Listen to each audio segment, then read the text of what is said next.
Hello, and welcome to the Restart Michigan webinar, Network Distancing to Protect Your Virtual Workforce.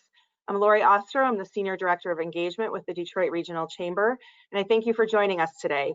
The Chamber launched this series of webinars to help businesses across the state prepare to start operations and return to work.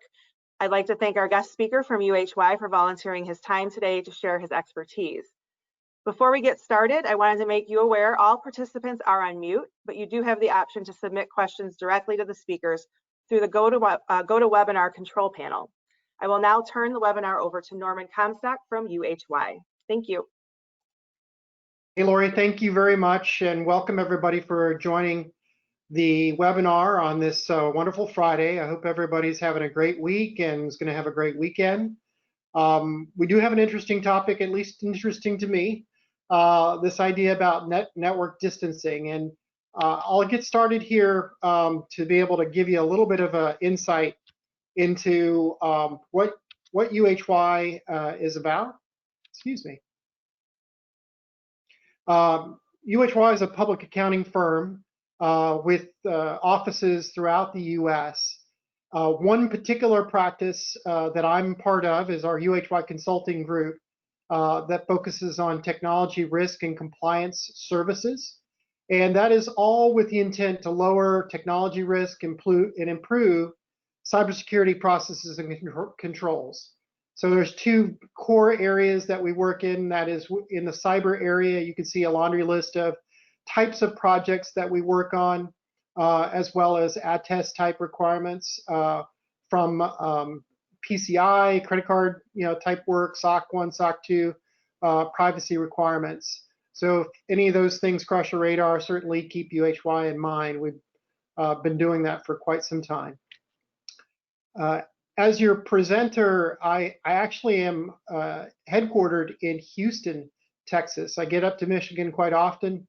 The last time I was actually in Michigan was the first week of March, and I haven't traveled since, maybe like many of you as well. So I look forward to talking about this topic because it always helps to not be stir crazy, and talking to groups of individuals certainly helps.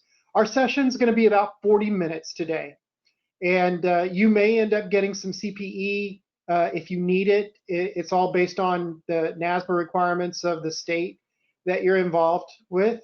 A digital copy of the slides will be sent out later today, and there will be a survey. So I certainly enjoy your feedback. Your input is also encouraged through this. As Lori said earlier, everybody is muted. I don't think that we're using the raise your hand icon, but you can certainly put your question into the question box, and Lori and I will be watching that as we go through.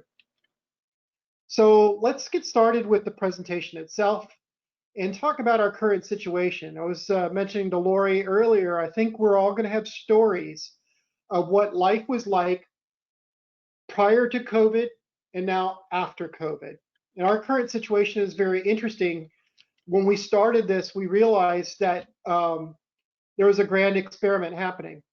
Suddenly, because of the work from home orders, not only happening within our own states, within our country, within many countries across the world, we had a lot of people who weren't going into offices, and the only way for them to be able to continue was to go online and to do it from home. And those businesses and those governments, while they've closed offices and maybe some of them are starting to return to some capacity, it's not full. So individuals may still be working at home, and that may be for some time. That's happening both in the public and the private sector. Many of these suddenly remote workers have never even worked from home before. So the equipment that they're utilizing may not necessarily be as robust from a security perspective as you'd like to be. And at the end, we really need to realize that that creates some anxiety and a sense of urgency, and that's all very common. There are several placards down here on the bottom of that screen that we realize these issues are creating, more exposure and disruption. And so there are some other webinars that have been recorded on the UHY site that you can look for to actually talk about these other subjects, related subjects. So please look out for those if you have an interest in learning a little bit more. So I'm going to talk to you a little bit about this idea of social distancing that we're probably all very well aware of over the past few months, and try to get folks to understand a little bit about this idea in a physical space. This chart, similar charts like it, are really talking about how to avoid contact that puts you in harm's way. And that if you have to venture out, because we have lives, we have to consume food, replenish food, take care of doctor's visits and pharmacy visits. When we do those things, we want to be able to use caution. And if we are going to be able to get outside the house for those other, maybe more extracurricular type events, do the ones that are going to be safe in a safe way.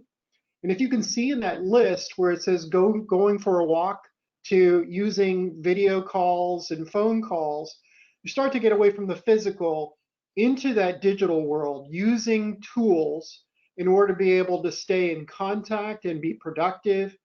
And it's in that transition where it says it's safe to do. To an extent, it absolutely is safe, but it also comes with risk. And I want to talk to you a little bit about that risk. And what I think there is not a lot of emphasis on right now is the idea of creating network distancing. So how do you go through this process of keeping your work and your personal life safe on the internet when you typically have worked at an office and used their infrastructure? You're not using that infrastructure perhaps at home, or you don't have the same bandwidth, or you don't have the same kind of support, IT support, watching your home network. Those are some of the concerns that a lot of business owners as well as individuals are having if they've had some past episodes of maybe a cybercrime, their personal identity being stolen, credit card being utilized that they didn't realize had occurred. And they suddenly get notification of those things. Well, it's going up.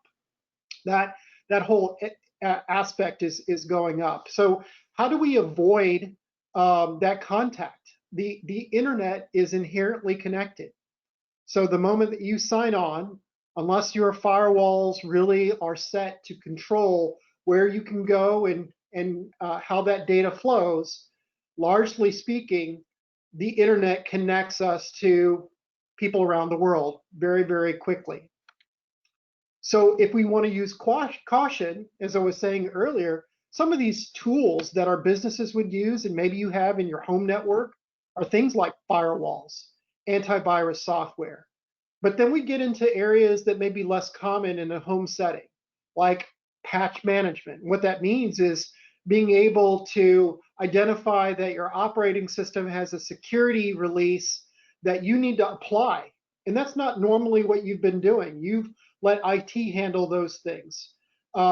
This idea about using multi-factor authentication, that's the idea of in addition to a password, using some other of authentication method, like a text phone number that would come, or some code that's generated in another application that you need to put in as a second element in order to be able to be given access to some resources that you're trying to work with, maybe your bank, or maybe your corporate network or your email system. And lastly, there's an idea of what we call VPN, virtual private network. And what that's supposed to do is create a tunnel between where you are and where you're going in order to be able to be even more secure. But VPNs and home networks are not very common. And so that creates an opportunity for what I call threat actors. These are the bad guys. These people absolutely understand the conditions that we're having to live within, and they understand some of the frailty of the tools and the security or lack of security in those environments. And they understand how to actually exploit that so that they can be successful in their cybercrime. So we need to recognize how do we become safe?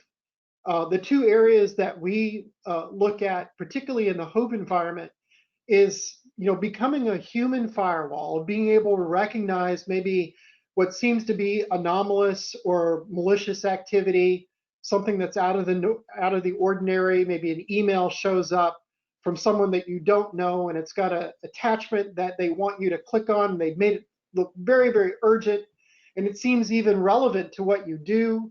But it's that one click that creates a big problem, maybe just for your machine, but maybe it could be for your business. In some cases, we find a lot of organizations that are suffering through what we call business email compromise, where someone poses as an individual and authorizing maybe the wire distribution of money.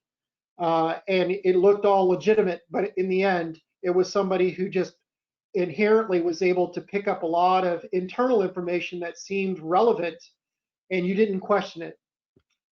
So incident response is one of those key things in a home setting that you may have to understand. Maybe you haven't been part of this, someone else has handled it, but you need to know how to identify those issues and respond, as timely as you possibly can. And hopefully this idea about network distancing will help us be able to avoid, use caution, and be safer in our home environments. So, and I say that in the context of, if you have business that you're continuing to do, but you're doing it from your home network, you're entrusting, your employees to stay productive. We all have incidents nowadays. I'm on so many Zoom calls, webinars. There are distractions that are happening around us. Someone knocks on the door, the kids walk in, everybody's around. So we have to be able to deal with that. And it's that rare moment where you walk away and somebody comes up and touches your computer. Maybe it's the dog, but that inadvertent step creates just the right opportunity for something bad to happen. So we're trying to understand the context of those other factors on how do we address our security. So the threats for remote workers on this particular slide, I want to be able to emphasize that the malicious activity, the bad actors that are watching us and recognize the risks that we're taking on by working from home, that it's something that they can monetize. The FBI has received so many reports of malware campaigns that are related to COVID-19. People are looking for information, and so they're clicking on that email, they're going to that website, and it seems to be that those websites become infected, and they have malware that just by you navigating to that particular site, it's a possibility that the code will actually download to your computer and then start to reassemble and call other elements in order for it to be able to do more damage. There may be even individuals who are masquerading as some type of IT support, and they sound so genuine. Maybe you don't have a lot of reference with your IT organization, and they are posing as someone who works for IT. You've never met Joe or Sally in IT, but they seem helpful, and they are asking you to look and do certain things on your computer, and it's those motions that allow them to be able to gain access to your computer or to your network. So there's a lot of validated reports of that malware, and what it's doing is some cases it's very malicious. It's basically wiping the computer so it's not usable. In other cases, it's changing configuration of your home router so it looks like you're navigating to the right place, But what they're actually doing is they're piping that through their environment so they can watch all the keystrokes and all the activity and all the websites that you go through in order to be able to plan their attack. You may have seen in the past few weeks, because of the amount of volume usage of Zoom and other video messaging systems, that there are individuals who are looking at those particular products and saying, are they breakable? Are there flaws within those particular environments? And Zoom was one that actually got identified, much like GoToMeeting, but Zoom is very popular, it's easy to use, and they noticed, these bad guys noticed that it had some exploitable vulnerabilities. And those vulnerabilities allowed them to be able to do some eavesdropping, or what I call message bombing, where they can actually show up in your call, and it not necessarily be appropriate for that setting. So some challenges. Zoom has definitely gotten the message. They've enhanced some configuration elements. They've put together some bug fixes in order to be able to make that environment much more safe. But the threats for remote worker devices continue. There's attacks on remote desktop sharing software. So you may have an element where someone asks you to use go to my computer or some other type of technology where an IT organization would be able to access your machine and help you fix things. But again, as I was saying, those Microsoft folks who seem so helpful, it's really bad guys that are have a very, very good script and are social engineering you to be able to make you press a button and give them access. There are a lot of these different tools that we talked about in terms of video and voice and cloud communications that are truly being overloaded right now. And in light of that, they're creating those moments for them to be able to listen in on the conversation or watch your screen in order to be able to gather maybe keystrokes, passwords that might be in the clear on screen and displayed. And lastly, I would say here is that your home and office routers, they are compromising those through other types of malware. And it is collecting that intelligence, it's exploiting those devices. It may even be blocking certain network traffic. So places that you used to go don't seem to operate the way that you expected, or you thought you were navigating to a particular site and it pushed you somewhere else and you don't understand why that happened. Again, it's those threat actors that are trying to create an opportunity for you to be able to respond with the urgency of any information that's being requested, and that idea is really for them to be able to actually magnify the success of the crime that they're perpetrating. So that whole idea about crime is recognizing that the modern threat landscape is increasing. So years ago, it made it somewhat difficult. Not everybody had a computer in their home, but with smartphones, everybody has a computer in their hand now, and those devices are just as susceptible. So the proliferation of technology has made internet crime, computer crime, much more prevalent than it ever has been before. So the attack surface, that's the vernacular that we use in security, has actually expanded. There are a lot of different places to be able to attack. And the bad guys recognize that this information that they're able to discover actually has value in other places. And they've been able to monetize what that looks like. So as they go through the effort of being able to maybe do their drive-by break-in, they are looking for very specific material, information, in order for them to be able to sell it on the dark web. And they're very motivated, whether they are an insider that is disgruntled, or someone who has more nefarious issues, maybe as a nation state that's spying on you and realizes that you're an engineer that works from home now and that you've got some super secret, CAD designs that you're working on, that if they stole, they would be able to replicate, maybe beat you to the market with that particular design, or commercialize it before you do. And it creates a marketplace threat for your organization. And as I said several times over in the previous slides, they're very creative, they're very sophisticated in the attacks, so many different ways for them to be able to go through their compromise.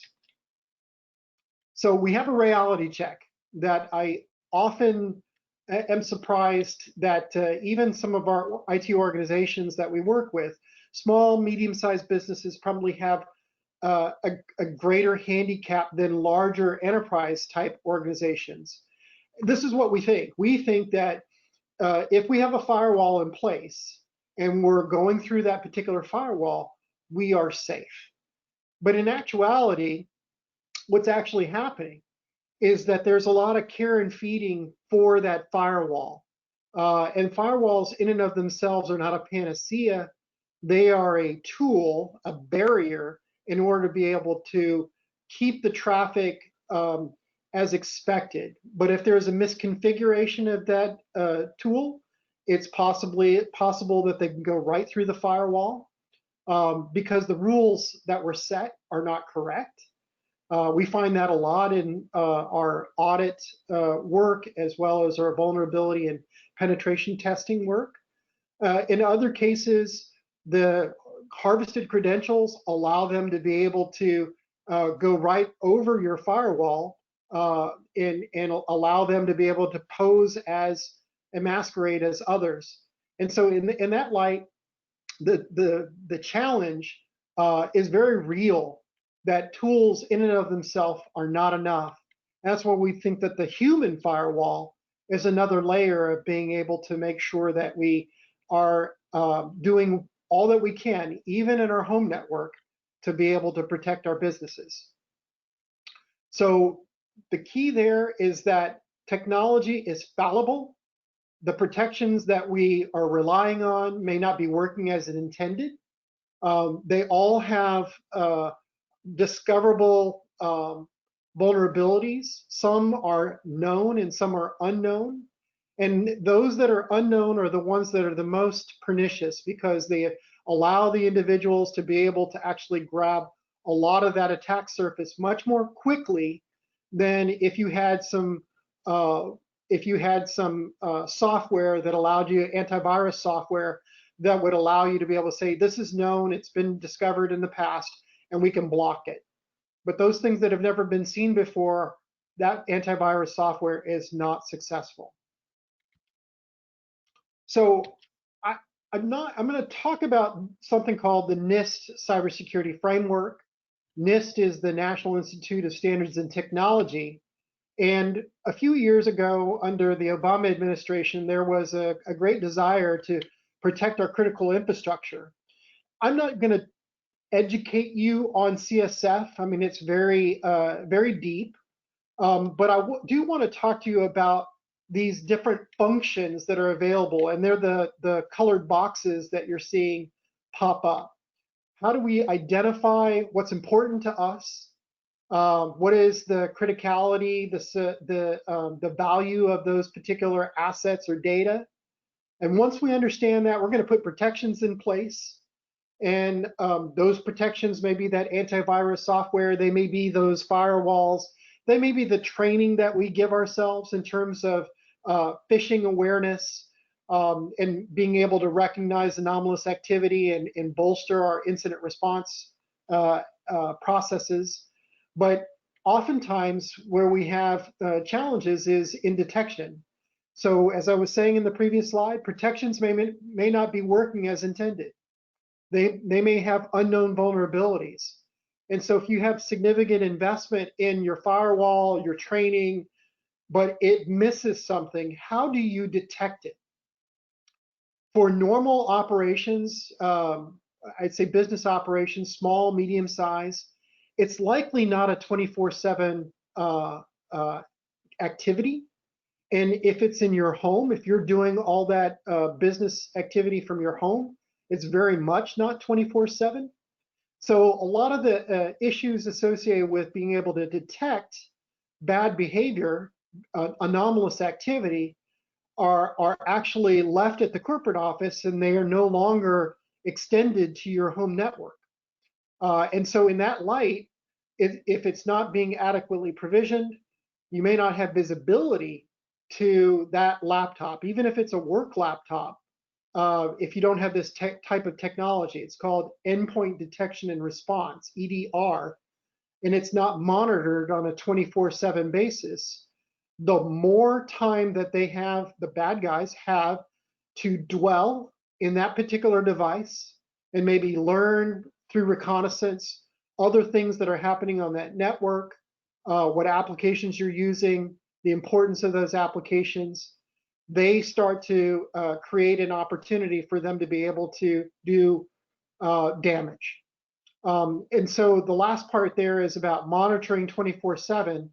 The context of having a managed detection and response capability is also a handicap for most small and medium-sized organizations. So the point is, slow detection may render ineffective response in the absence of an incident response playbook. So if that's foreign language to you, incident response playbook, the idea that if you notice something's wrong and that you're going to have a phone tree escalation and somebody is going to investigate that, validate that it truly is an incident and what to do in order to either slow it down or to begin a recovery process to be able to bring that functionality back and secure it, that actually gets slowed down or may actually take days, weeks, months. They say the average time to discover under the Verizon data breach incident report, investigation report study, they do it every year, this is the 11th year that it's been out, is in excess of 200 days. So for 200 days, someone was able to get into your network, roam around, watch, and perhaps collect enough information for them to be able to actually use it for their criminal endeavor. All of that said is it slows down our recovery. So those 5 boxes, very simple to understand, identifying what's important, putting in protections to be able to keep it safe, recognizing that those protections may fail. So how do I detect it in a timely way? Because from that point forward, the gauntlet is thrown down. How quickly am I able to detect it will determine how quickly I can respond to it. We will determine how quickly I will be able to recover it from it. And that potentially may be the cost associated with the damage that is happening. So slow response may lead to increased exposure and difficulty in returning to normal operations. So the problem here is clear. And if there was something that you'd take a picture of, this is certainly what I consider to be, an important context for organizations. If you're a remote employee, or if you have remote employees and their device or their account is compromised and that remote device is not monitored, that account is not monitored, the longer the threat actor dwells, the higher the probability of the breach happening. And the threat you would want to contain as quickly as possible. But once that threat is contained, that's when incident responders can step in. That's block 3 there. And they need critical insights into how to investigate that process as expeditiously as they can in order to be able to minimize the damage and then begin this cleanup process so that they also monitor that the threat actors aren't somehow or another finding some other vulnerability that was available for them to be able to get back in. And that leads us to the last item. Once we do that cleanup and complete any changes to the organization, we need to be able to monitor from that point forward in case there is that reentry? We think the answer to all this is network distancing and rapid response. And what that means is rapid response is augmenting your incident responders. Now the question is, do I have an incident response capability? Are they able to collect the network or endpoint being your workstation, your server, your laptop, maybe your mobile device, if that was a device that was used for business purposes, and be able to speed up that threat identification, the investigation, and the recovery process. That's what rapid response is about.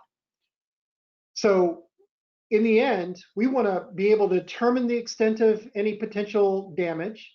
We want to disrupt the threat actor from continuing to do that damage. We want to eliminate the traces of their ability to be able to actually come back in.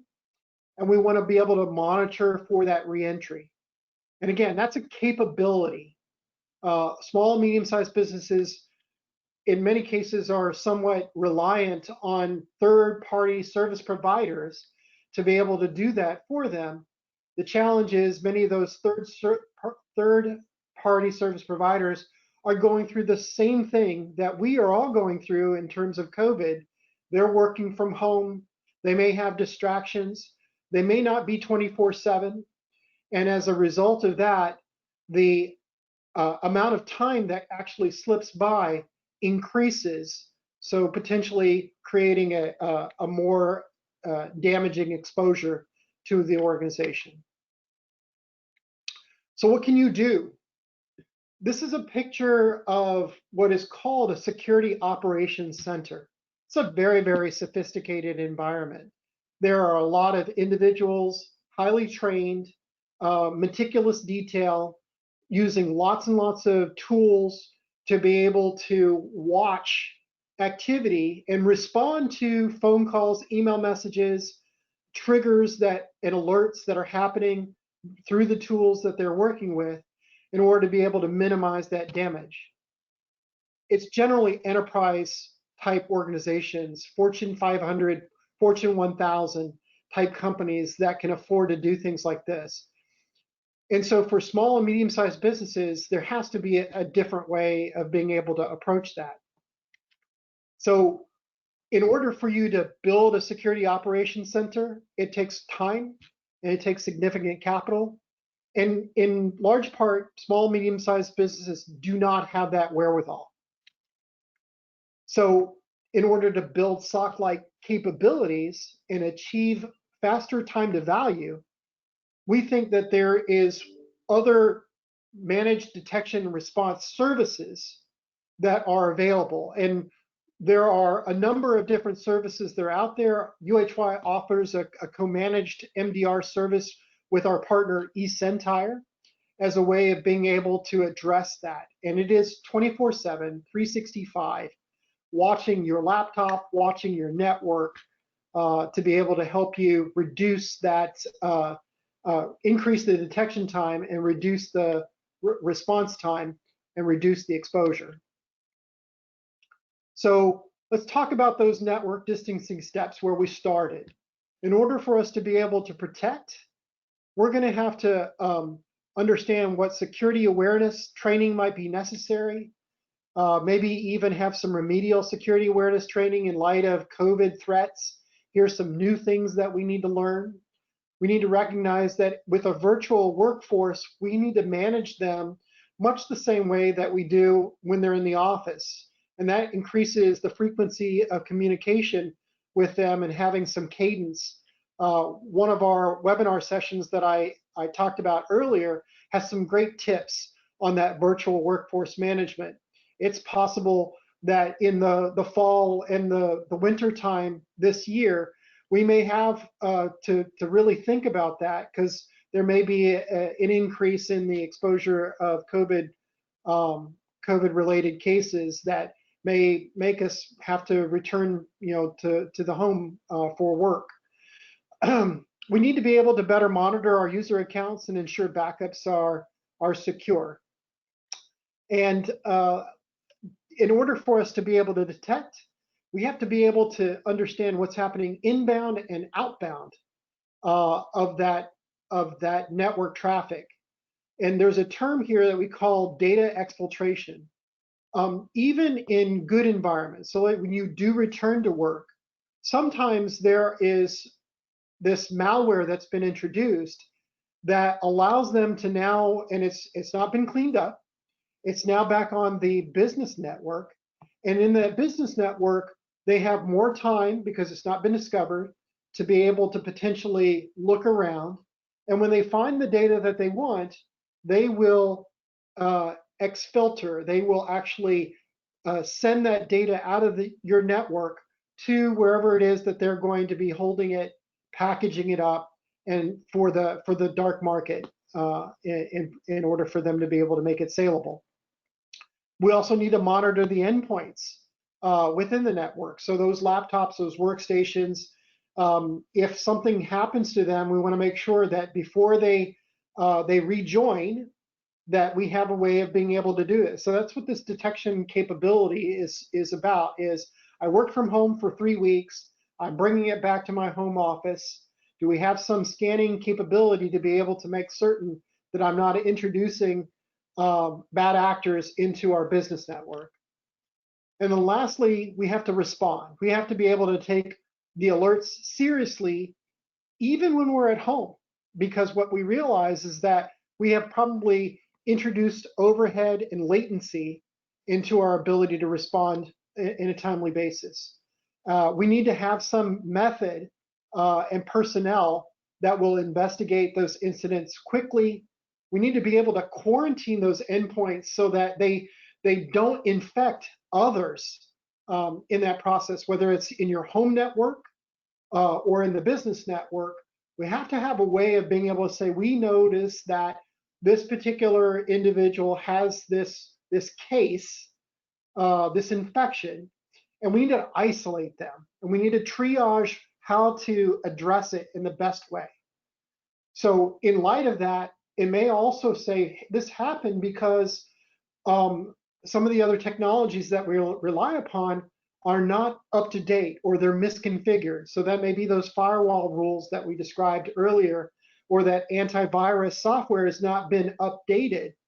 And we need to make sure that we go through those processes as well. A simple checklist in some cases, maybe the hand raised to say, hey, I think I'm fine, but is there somebody that can look over my shoulder and be able to identify that, would definitely be helpful. So before I get into this, I was going to stop and ask Lori, do we have any questions that I can stop and answer, excuse me? There are no questions at the moment, Norman. Okay, well, good enough. I'm hoping everybody has gotten something out of this, and the intent of this conversation is not to scare people, it's to make them aware that these risks are there inherently. And there are a lot of ways for us to be able to minimize that risk, right? We're all going through this COVID pandemic together. Some of us are having maybe to take on a little bit more pressure than others. Whether you're the business owner or you're a key employee that deals with sensitive information and you're having to do that from home, and you feel a little bit conscientious of the protections that you may or may not have in your environment, or whether or not the protections are adequate. I think those are the keys that we're trying to describe, is to ask questions about that, not to take it for granted that it's all business as usual. Business is not usual anymore. This is post-COVID. We need to be a little bit more alert. And to help you be alert, we have an offering. The offering is that UHY, for nominal sum of $1,000, would be able to actually do this network distancing diagnostic. We would assess your remote worker policies, the device inventory that would be utilized for that remote work, those devices that may be checked out from your business environment in roaming to home networks. what endpoint protections are there, and so on. And actually, that should say now through July 31st. You can do this on a first come, first served basis. Sign up with the survey after the session, or you can contact me directly. If you want to be a little more nominal about this, you know you need that monitoring process. We offer an endpoint monitoring. We can actually do it on a limited basis. Generally speaking, it's an annual subscription, but we can shrink it down to 3 months just so that you know that it's working, that you're illuminating maybe some trouble spots along the way, and it allows us to be able to help that. That may be enough to be able to help you. And it's $500 a month per 25 employees.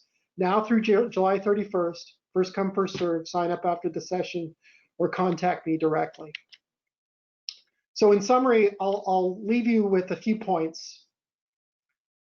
This is definitely a time of rapid change, certainly from a technology perspective and the use of technology in an extended at-home purpose.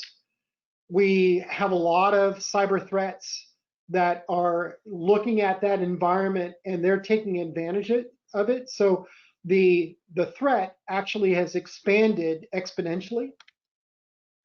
Your associates, they need communication guidance for action. So if you've seen this and you think that there's value and you need to talk to your peers, your work group, your business owner, this is something that is very enlightening for the group. Take this presentation and share it, talk to them about it so that they are more alert to the challenges that may be happening. I think anybody who's been exposed to some kind of identity theft in the past realizes that it's a real nuisance. But this nuisance can get a lot more expansive if we don't realize that we're going to be taking these devices or now connecting it to our home or to our business networks in some way, and it expand very quickly. We want to train employees to be that human firewall. The webinar for the human firewall session is out on our website. Certainly recommend that you take a look at that webinar. Utilize the available technology to stay in close contact. So the use of things like Zoom and GoToMeeting, your IM, your text, in order to be able to share this type of vigilance with your work group, your company is very, very important. That helps the incident response capability. And then lastly, I would say utilize these networking distancing solutions like managed detection and response services to economically be able to give you coverage where it's not something that is either on somebody's current responsibilities or maybe your third-party service provider is not currently doing for you. This is a way for you to be able to actually bolster the protections for your environment. And then lastly, I'd say retain affordable rapid response services before disaster strikes. It is very hard to buy insurance for an event that's already happened. So in light of this, thinking about what the risks are to your business, if you want to talk to us about rapid response, retainer type services, we're happy to broach that subject with you, talk to you about how to put insurance in place, cyber insurance in place before you need it, and help you, go through that process. We're very much open to that conversation as well. So feel free to reach out to myself, my colleagues, Dave Barton or Richard Peters. We have some other resources out on our website for our technology risk and compliance services, as well as if there is a crisis, we have our crisis management services. Please take a look at those particular resources out there as well. And I'll pause. If there's any questions, I'll take them now. There are no questions in the question box. Well, fantastic. Everybody, thank you so much for spending 45 minutes with me today. I hope you have a blessed Friday. Everybody have a great week and stay healthy. Thank you. Thank you, Norman. And for everyone, this is Lori again from the Chamber. I just want to thank you for attending today. You will receive an email from me with a link to today's presentation, and also can visit our website, detroitchamber.com, for our upcoming schedule of webinars. Again, thank you to Norman Comstock and UHY for their very valuable information shared today. And we look forward to seeing you at a, well, kind of seeing you virtually at a webinar soon. Have a great weekend. Thank you. Bye, everybody.